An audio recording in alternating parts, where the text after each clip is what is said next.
We're back with Tower Talk Live. I'm your host, Aida Rogers, with the latest from the Greater Lexington Chamber and Visitor Center.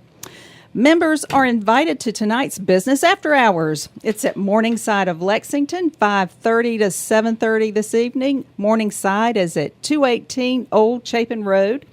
And tomorrow there's a ribbon cutting for Tropical Smoothie Cafe. Members are encouraged to welcome this new business to Lexington.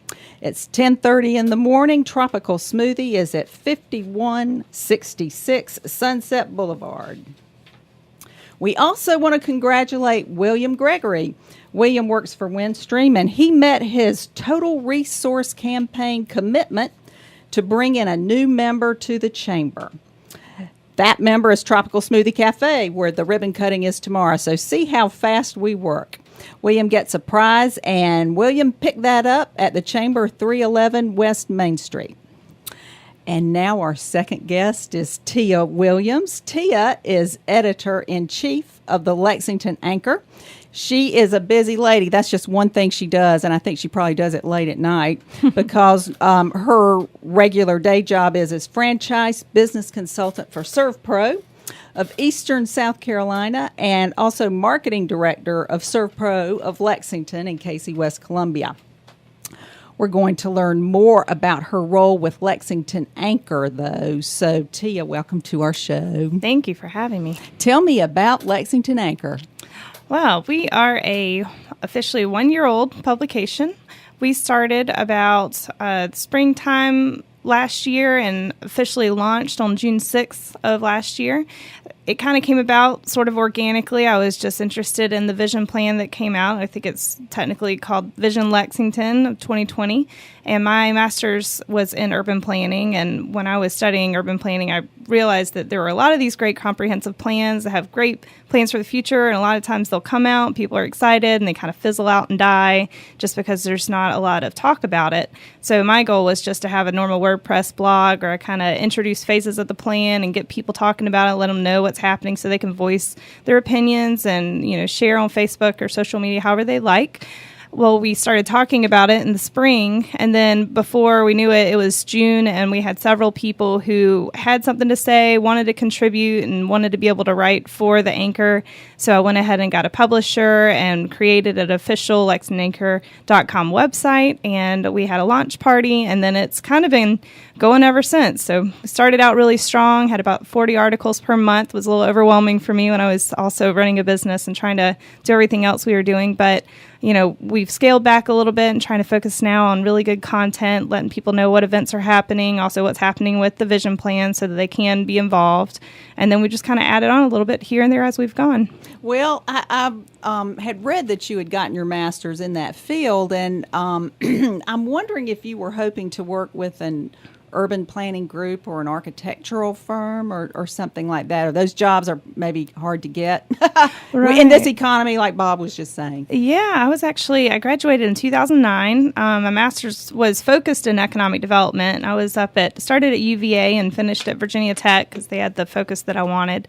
And, I've never really struggled to find jobs in the past and sort of just kind of put myself out there and was lucky, but came back home temporarily just to hang out with my parents since I've been gone for about 8 years. And while I was job searching, ended up looking all over the country for jobs. And it's just one of those fields that's not going to be open to new positions when the economy's not growing, unfortunately. So I got a couple offers, but as I spent more time with my dad's business, which was ServPro, and got to do a little bit more with the consulting side of the business and helping other businesses grow in our area, which is Eastern South Carolina, I started to see the value in being a small business owner and how you really can be in the front line of the community. And, you know what's going on every day because your workers are having to go through the same things that everyone else is having to go through, and you got to make sure to take care of them. And, we have to worry about health care and everything else that's going to be projected out in the future. So, I thought it's the perfect opportunity to be able to use my economic development background and, have a steady line of work, which was important at the time. You got to have that. So I guess Lexington Anchor, though, does fulfill your personal need to be involved with community development. It does. And my undergrad was actually communication studies, and I've always had a blog and loved to write and was interested in journalism. So it kind of filled in a lot of different gaps. I was also a photographer for a little while, so I used some of my local photography just because I like colorful images that draw people in and show Lexington as not just a normal busy highway, but something that does have a lot of cute cultural significance that other people can, notice and try to add to. And we want to bring people in from other places and see that this town is actually growing in a positive way. So do you think, or because you're from West Columbia, did you have a different impression of Lexington, just a town on a busy highway, and then you got involved here and changed your mind? Kind of, yeah. Well, in general, I grew up, in West Columbia, but I always wanted to leave. My first job out of college, which was at Clemson, was in D.C. and got to thankfully work on Capitol Hill. It sort of fell in my lap, and I loved living in the middle of the city. I loved using the metro and having everything walkable and just museums and art, and so I never really had much of a desire to come back to a suburban area. But now that I am back, I see the benefits of being in an area that's growing, and you have a lot of people that are, tied to the area. They're proud of this area, and so I think there's a lot more you can do to help, starting out with a city or a town like Lexington than, maybe some bigger city that it's already got so many things going on for it politically, or it's kind of got its, roots with the business community. And this is an area where we really can kind of blaze the trail, and I like that. Oh, you said blaze the trail, and I was thinking, well, Tia's a pioneer. Yeah, well, I didn't really intend to come out that way. It just sort of happened. I lined myself up with people who were also passionate and excited. Lee Pikovich was one of my good friends from starting out, and really got involved with Lexington more just because of work. And then as we did more, we met other people who were excited, and I would talk about things that I want to do with starting a website like this, and everybody was very encouraging, and I had a huge amount of response from it, which I thought, I don't have a lot of time for this, but somebody's got to do it, and hopefully we'll find some help along the way. And it just kind of all fell in place. I'm not sure that I ever planned on it. Well, and that's one thing I wondered, because I know when you start something new and you have an idea, lots of times it kind of takes its own path, and I wondered if you could tell me how it's evolved. The Anchor. It evolved. Well, at first it was basically just everybody pulling in as much as they could to make it happen. And so we get about 40 articles a month. I had my employee, Danae Duran, who has been amazing. She has a background in communications and broadcast, and she kind of understands the journalism type spirit. And she's also helping us with our marketing component at SurfPro. So, thankfully she was able to kind of work for me for a while to get it up and running. We had a lot of people that are just young professionals in the community that wanted to get me their information, gave me great articles, and it sort of just happened as it was supposed to in the beginning. And then we kind of figured out as we were going along how to make it flow a little bit better, a little more organized, scale back a little bit. And I think that's what most organizations go through, is you've got a lot of great stuff in the beginning, but we kind of just played with it. We had a random, advice column, and, just dating. And I mean, it was sort of like anybody want to bring me something, they could probably get it in the Anchor. And now we're still looking for good writers, but we're trying to find people that, understand the vision for Lexington, really understand, why economic development is important, why being positive is important. And, I'm totally trying to welcome good discussion that's constructive, but I want people that understand that we have to work together to make these things happen and not just complain about all the other issues that any town faces.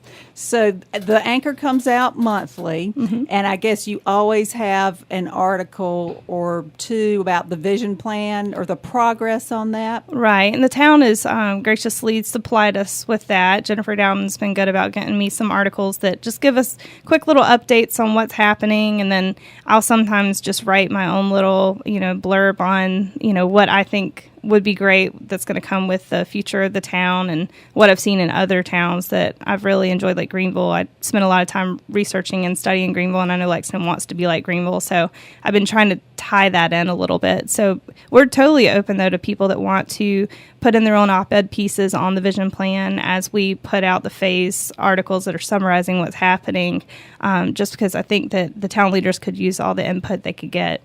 Well, I'm wondering, are you getting financial support from the town? I am not. And it's thankfully, I mean, I've got the website set up so that it's not too time consuming. You know, that's the good thing about social media now, that we can basically get our word out pretty quickly and not have too much back work on it. But yeah, I would like to find people who are wanting to donate to the cause and they see it as something that is going to benefit the town. And, you know, we're just trying to make it, you know, it could be a nonprofit one day, but for now it's just basically as people get it to me and as I have time. And I'm looking for volunteers too, because it's not hard to input. And I think we can make it a group community type effort, and then that would solve a lot of the back work. Who is your readership, or do you know? Probably, I mean, from the little bit of data analysis we've done, it's mostly young professionals, and that's mostly because I'm president and chair of Lexington Young Professionals, so we have a lot of readers that are just on our email list that are already kind of tied into what we're doing monthly. But I think there's a lot of just business owners and town type leaders that are going to be more of the readership that we see, and at least the ones I get comments back from. And we're just opening it up to anybody. It's really, I think it just draws the people that are more involved. We really try to push community events and any information that people don't know about unless they get it word of mouth. We're trying to get that out a little bit more available. So those are the people that are looking for it. Well, I wonder what has surprised you in this second or third career you've got going with the Lexington Anchor. What surprised me is I just, you know, you can't plan enough. It's just, things just happen. I didn't know that people were going to be so interested in the Anchor, and I just saw that there was a need. And so I'm kind of surprised there's not another medium that's popped up. That I know the Patch is around, but that's also kind of an AOL company, and they do fill some of that need. But I guess I'm learning that I just have to set my own 10-year goals, and I know I want to connect businesses to the community. That's always been my passion, and, you know, in a very nonpartisan kind of way. And then the Anchor is going to be around as long as it can to fill some of that void, and I think we can actually duplicate that in Casey and West Columbia and the rest of the. Next question. Yeah, I mean, we are totally regional. I mean, my goal is to make things as streamlined and easy as possible for people all around the Midlands to find out what's happening. And tell me quickly how you came up with the name Lexington Anchor. Oh, really? I mean, we tossed around so many ideas, and then I kept wanting to tie something in where it's local and related to the lake maybe, and then our big push is to make it, you know, it's a foundation. We're trying to get back to our basics and know what our roots are. And then just the term anchor kind of came out of nowhere one day, and it's perfect because it fits the lake and it's solid. It shows that we have to be anchored somewhere, or if we aren't, we're just going to kind of float about into never land until, you know, that's why suburbs have a hard time surviving sometimes, because they don't have an identity. It's just a kind of a cheaper place to live and decent schools and it's safe, but then the next suburb will pop up and people will just move to that one. So like, I want Lexington to really grasp the cultural significance it has and the history and the things that make it Lexington, and it's not like anywhere else. So Anchor kind of symbolizes that. Tia, you are a far-reaching, broad-minded person, and I congratulate you for everything you're doing and thanks. Everything you're doing for Lexington. I'm trying. Yeah, you could use some help. Well, how can somebody reach you? Well, we have on LexingtonAnchor.com, there's a contact form. It's pretty easy to just send an email through there. It goes straight to my inbox. We also just have a LexingtonYoungProfessionals.com website that, you know, you can find out about what's happening in the young professional community, and the JCs are around now, and we're actually getting involved with them. So there's plenty of ways to get involved, and I'm pretty much involved in all those groups. So with any of those websites, if you shoot me a quick email and let me know that you want to help, and then you have a heart for the community and you have some time and you want to volunteer, or your business wants to get involved, I'm more than happy to talk to you.